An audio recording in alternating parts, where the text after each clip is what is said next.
want to make sure that we are actually implementing the ideas that we've already got and utilizing the ideas that we've already got. We should be paying attention to the fact that we've got a 2030 climate change strategy right now that's been developed, that has just begun, and we need to make sure that we're actioning that. We don't want to get to 2030 and discover that in fact nobody was made accountable for those action items and nothing's actually been happening. I think it's pretty apparent for a lot of industries, a lot of corporations, that they need to reduce their carbon footprint because their investors are actually depending on them to do that.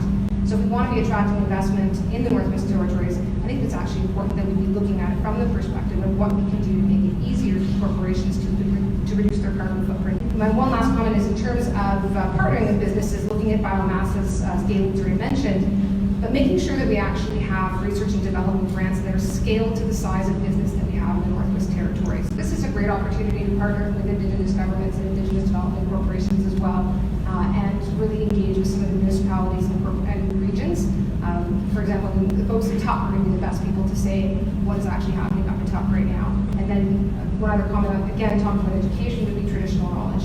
This is an area where traditional knowledge, I think, can be actually really helpful, and you can start to see the interesting linkages between the modern scientific method, the Western scientific method, and traditional knowledge. So this is actually an area where, for the Northwest Territories, could be an opportunity.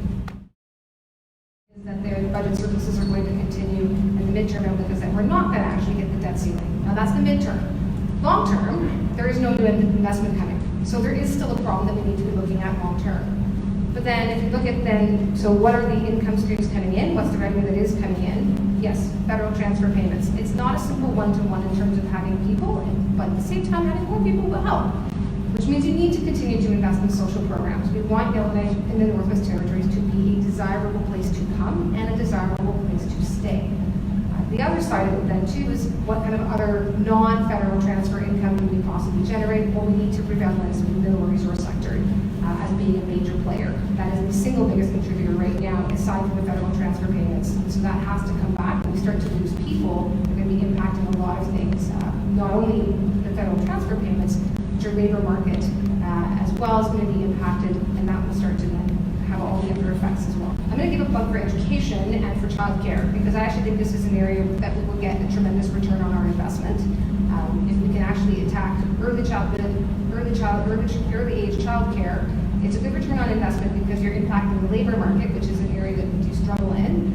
It is also an area where we're going to change people's mindset. They're going to want to stay as opposed to being driven away because they can't solve their childcare problems. So as far as one thing where I would say maybe we do need to be a bit different in our balance, I would put it at education and early childhood.